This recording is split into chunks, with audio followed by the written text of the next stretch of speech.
Friends, welcome to my channel success fibre classes. आप सब कैसे हैं? आई होप सो आप अच्छे होंगे। तो यहाँ पर हम एस्टेट टीजीटी साइंस 2023 का क्वेश्चन पेपर है वो सोल्व कर रहे हैं। इस वीडियो के अंदर जितने सोल्व हो पाते हैं हम वो करेंगे, ठीक है। तो सबसे पहले यहाँ पर फर्स्ट क्वेश्चन, यहाँ पर कॉलम फर्स्ट को कॉलम सेकंड से मैच करना है, ठीक है। तो पहले कॉलम फर्स्ट में 28 ग्राम हीलियम दिया है, तो 28 ग्राम हीलियम बताना है कि इसमें कितने नंबर ऑफ मोल्स आएंगे। तो नंबर ऑफ मोल्स निकालने का फॉर्मूला क्या होता है? वेट अपॉन में मोलर वेट, ठीक है। तो यहाँ पर हीलियम का वेट आपको दिया है 28 ग्राम और हीलियम का मोलर वेट कितना होता है? 4। यानी जब हम इसको डिवाइड करते हैं तो क्या आता है? 7। यानी 28 ग्राम हीलियम के अंदर क्या होते हैं? 7 मोल्स होते हैं। तो इसका सेकंड ऑप्शन है वो राइट होगा, ठीक है। उसके बाद फिर आता है बी में क्या कह रखा है, कहा हुआ है कि 0.45 मोल है किसका? O2 का।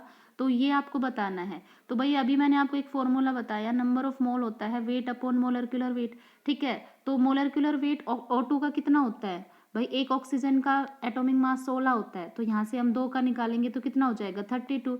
तो सीधा सीधा हमें वेट निकालना है, तो नंबर ऑफ मोल को मोलर वेट से क्या करोगे? मल्टीप्लाई। तो 0.5 को जब 32 से मल्टीप्लाई करते हो तो आपके पास में 16 ग्राम आता है। यानी सेकेंड ऑप्शन किससे मैच होगा? फोर्थ से। उसके बाद सी ऑप्शन हमारा क्या बोल रखा है? कॉमन सॉल्ट का मोलर मास। कॉमन सॉल्ट क्या होता है? NaCl। अब मोलर मास कैसे निकलता है? कोई भी एक मॉलिक्यूल में जितने भी एटम इन्वॉल्व है उन सब के एटॉमिक मास को सम कर दो। सोडियम का एटॉमिक मास कितना होता है? 23। क्लोरीन का कितना होता है? 35.5।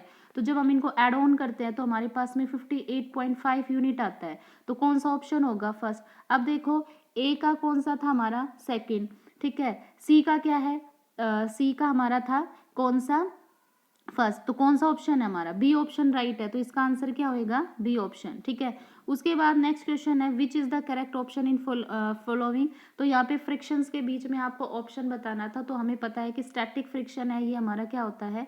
बड़ा होता है स्लाइडिंग फ्रिक्शन से। स्लाइडिंग फ्रिक्शन बड़ा होता है किससे? रोलिंग फ्रिक्शन से। तो इसका सही ऑप्शन क्या होगा? डी ऑप्शन है, इसका राइट होगा। उसके बाद नेक्स्ट क्वेश्चन है, यहाँ पर आपको चेंज इन वेलोसिटी निकालनी थी। ये कह रहा है कि एक फोर्स दिया है, इतना न्यूटन फोर्स है, वो 5 किलोग्राम के ऑब्जेक्ट पर लग रहा है 10 सेकंड के लिए। तो ये कह रहा है कि उस ऑब्जेक्ट की वेलोसिटी में क्या चेंजमेंट आएगा। तो भाई ये हमारा किससे सोल्व होता है? ये हमारा जो न्यूटन की सेकंड लॉ ऑफ मोशन है वो क्या कहती है कि जो फोर्स होता है डायरेक्टली प्रोपोर्शनल होता है चेंज इन मोमेंटम, ठीक है। अब हमें पता है चेंज इन मोमेंटम क्या होता है भाई? मोमेंटम क्या होता है? m into v, mass into velocity. Mass तो कांस्टेंट होगा तो मास को बाहर ले आओ, ठीक है। तो चेंज इन वेलोसिटी क्या होता है? Final velocity minus initial velocity divided by time.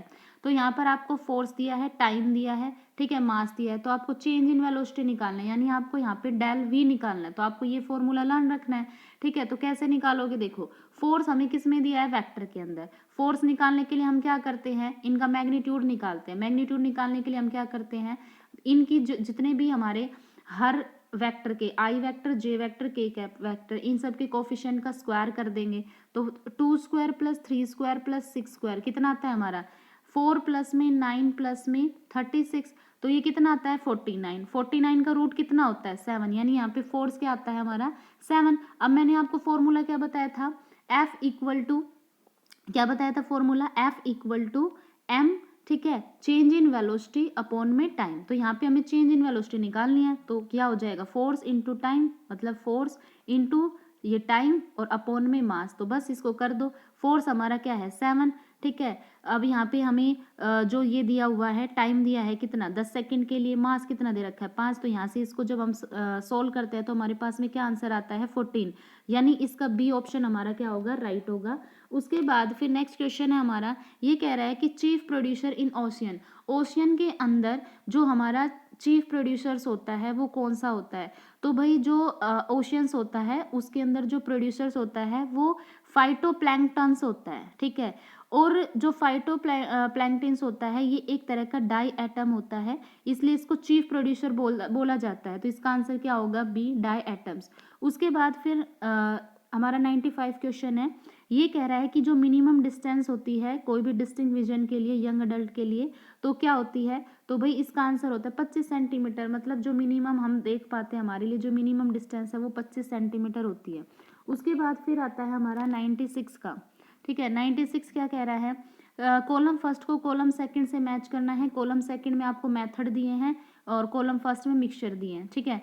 पहला कह रहा है कि ऑयल मिक्स विद वाटर, ठीक है। ऑयल को जब हम वाटर के साथ मिक्स करते हैं तो ये किससे मैच होगा, ठीक है। तो भाई ऑयल जो होता है मिक्स करते हैं वाटर के साथ, तो इसकी जो सेपरेशन मेथड होता है वो कौन सा होता है, डिसेंटेशन, यानी ए का हमारा क्या आएगा, सेकंड। उसके बाद फिर आता है iron powder mix with floor. अब आयरन को हमें फ्लोर से अलग करना है, तो भाई इसके लिए कौन सा होता है, बी का थर्ड, यानी मैग्नेट, क्योंकि मैग्नेट आयरन के पार्टिकल्स को अपने साथ चिपका लेगी, ठीक है। तो ए का सेकंड, बी का थर्ड, तो हमारा कौन सा ऑप्शन आ रहा है, बी और डी। अब आगे चले, फिर आता है salt mix with water. Salt water के साथ मिक्स है, तो भाई आपने पढ़ रखा है जो हम कॉमन सॉल्ट बनाते हैं इवेपोरेशन प्रोसेस से बनाते हैं, तो सी का 4। तो ए की ऑप्शन है कौन सा, डी ऑप्शन। तो इसका 96 का डी ऑप्शन है हमारा राइट होगा। उसके बाद नेक्स्ट क्वेश्चन है, ये क्या कह रहा है, which of the following are exothermic process. यहाँ पर आपको बताना है एक्सोथर्मिक प्रोसेस कौन सा होता है। भाई एक्सोथर्मिक प्रोसेस होता है जिसमें प्रोडक्ट की फॉर्मेशन के दौरान हीट निकलती है। तो जब वाटर की क्विक लाइम के साथ रिएक्शन होते हैं, क्विक लाइम क्या होता है, कैल्शियम ऑक्साइड। कैल्शियम ऑक्साइड जब वाटर के साथ रिएक्ट करता है तो क्या बनता है, स्लेक लाइम बनता है, कैल्शियम हाइड्रोक्साइड। और साथ में क्या होता है, धीरे धीरे जिस कंटेनर में रिएक्शन होती है उसका टेम्परेचर इंक्रीज हो जाता है, यानी हीट इवोल्व होती है। तो दैट मीन ये तो हमारा एक्सोथर्मिक प्रोसेस होगा। फिर आता है एसिड का डाइल्यूशन। भाई जब हम एसिड का डाइल्यूशन करते हैं, ठीक है, जब हम एसिड का डाइल्यूशन करते हैं, डाइल्यूशन का मतलब होता है कि जब हम उसमें पानी ऐड करते हैं, तो ये भी क्या होता है, हमारा एक्सोथर्मिक प्रोसेस होता है। क्योंकि ये क्या होता है भाई, जब हम किसी भी कंसनट्रेटेड एसिड में पानी डालते हैं तो वो क्या होता है भाई, हमारा फेस भी बर्न कर सकता है, कपड़े भी बर्न कर सकते हैं, ठीक है। तो फर्स्ट और सेकंड हमारा क्या होगा, एक्सोथर्मिक होगा। उसके बाद इवेपोरेशन ऑफ वाटर। भाई वाटर का जो इवेपोरेशन होता है उसमें हम हीट देते हैं, तभी तो वाटर वेपर में कन्वर्ट होता है, हीट निकलती थोड़ी ना है, तो ये होगा नहीं। Sublimation of camphor. कैम्फर की सब्लिमेशन के लिए भी हम हीट देते हैं, यानी ये दोनों तो एंडोथर्मिक प्रोसेस है। पहले वाले यानी फर्स्ट ऑप्शन हमारा क्या होगा, राइट होगा। उसके बाद फिर नेक्स्ट क्वेश्चन है, ये क्या कह रहा है कि 200 ग्राम मोल्टन सोडियम ब्रोमाइड है, ठीक है। ये कह रहा है उसको इलेक्ट्रोलाइसिस किया जाता है, तो ये कह रहा है कि जो मैक्सिमम मास सोडियम का यहाँ पर मिलेगा वो क्या होगा। देखो कैसे करेंगे हम इस क्वेश्चन को सोल्व। सबसे पहले तो हमें यही पता होना चाहिए कि सोडियम जो ब्रोमाइड होता है इसका मोलर वेट आखिर में है कितना। भाई सोडियम का दे रखा है 23, ब्रोमीन का दे रखा है 80, तो टोटल कितना हो गया 103 ग्राम, ठीक है। यानी अगर मैं कहूँ कि 103 ग्राम हमारे पास में सोडियम ब्रोमाइड है, उसमें सोडियम का वेट कितना है 23 ग्राम, ठीक है। तो यहाँ पर कह रहा है 200 ग्राम, तो यहाँ पे हम 200 ग्राम का निकाल लेंगे, ठीक है, कि 200 ग्राम है उसमें कितना आएगा, तो 23/103, ठीक है, इंटू में 200। तो जब हम इसको करते हैं तो यहाँ पर जो हमारा आता है, आई थिंक यहाँ पर 200 नहीं होना चाहिए, यहाँ पे 206 होना चाहिए, क्योंकि 200 तो 103 से कटेगा ही नहीं, ठीक है। तो ये गलत दे रखा है, यहाँ से 206 आएगा, क्योंकि 103 है वो इसको 2 पर कट करेगा तो 46 आंसर आएगा। तो इसका ना बी ऑप्शन है वो हमारा राइट होगा, 46 ग्राम, ठीक है। तो इसके अंदर भाई क्या होगा 46 ग्राम, ये यहाँ पे 200 नहीं है, ये 206 है, ठीक है। उसके बाद फिर नेक्स्ट क्वेश्चन है हमारा, नेक्स्ट क्वेश्चन ये तो कट गया, कोई नहीं, हम दूसरी पीडीएफ में इसको देख लेंगे। Match the column first and second. ये कह रहा है कि यहाँ पर आपको रिएक्शंस दी हुई हैं और बताना है कि ये कौन सी रिएक्शन है। तो ऐसे क्वेश्चन में क्या होता है कि जो आपको सबसे पहले पता है आप वो करो। देखो मैग्नीशियम कॉपर सल्फेट के साथ रिएक्ट कर रहा है और यहाँ पे मैग्नीशियम सल्फेट बन रहा है कॉपर, मतलब पहले मैग्नीशियम था, कॉपर सल्फेट का सॉल्यूशन था, तो मैग्नीशियम ने कॉपर सल्फेट में से कॉपर को एलिमिनेट कर दिया और मैग्नीशियम सल्फेट।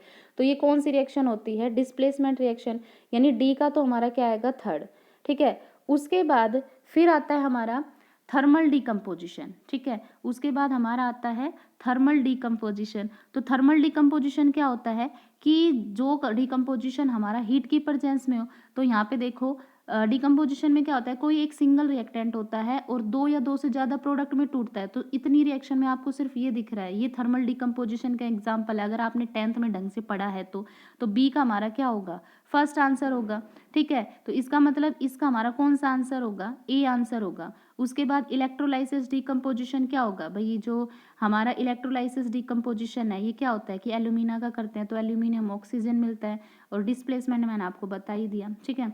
उसके बाद नेक्स्ट क्वेश्चन है, ये क्या कह रहा है, in which in following which is element of physical science lesson, ठीक है, कि इसमें कह रहा है कि कौन सा ऐसा एलिमेंट है जो फिजिकल साइंस लेसन का है। Title of lesson, introduction, presentation, all option और राइट। तो भाई इसमें तो सारे ही हैं, क्योंकि जब हम फिजिकल साइंस का लेसन पढ़ते हैं तो उसमें हम लेसन का टाइटल देखते हैं, इंट्रोडक्शन, उसकी प्रेजेंटेशन, तीनों ही चीज़ें इंपॉर्टेंट होती हैं। उसके बाद नेक्स्ट क्वेश्चन है, ये कह रहा है कि एक बल्ब है, ठीक है, जिसकी पावर दी हुई है आपको 210 वोल्ट, और वो यहाँ पे हीट प्रोड्यूस करेगा, ठीक है, 5 मिनट में कितनी हीट प्रोड्यूस करेगा आपको ये बताना है। तो फॉर्मूला क्या होता है हमारे पास में, पावर इक्वल टू क्या होता है, वर्क, वर्क अपॉन टाइम। अब यहाँ पे हमें एनर्जी दी हुई है, तो एनर्जी, वर्क भी एनर्जी की फॉर्म होती है, तो एनर्जी इनटू टाइम, ठीक है। तो यहाँ पर ये कह रहा है कि कितनी हीट इवोल्व होगी, यानी हीट एनर्जी की फॉर्म है, तो सीधा सीधा आपको ई की वैल्यू निकालनी है। तो क्या करोगे, पावर इनटू टाइम, ठीक है। पावर कितनी दी हुई है, पावर यहाँ पे दी हुई है आपको 210 वोल्ट, ठीक है। टाइम है 5 मिनट, तो भाई यहाँ पे पहले हम मिनट को किस में कन्वर्ट करेंगे, सेकंड में। तो 1 मिनट में 60 सेकंड होती है, तो 5 मिनट में कितनी हो जाएंगी, 300, ठीक है। तो यहाँ पे एनर्जी कितनी आएगी हमारी, 63,000 जूल, ठीक है, 63,000 जूल। अब यहाँ पे कह रहा है कि कैलोरी में कन्वर्ट करो, तो एक कैलोरी किसके बराबर होती है, 4.2 जूल के।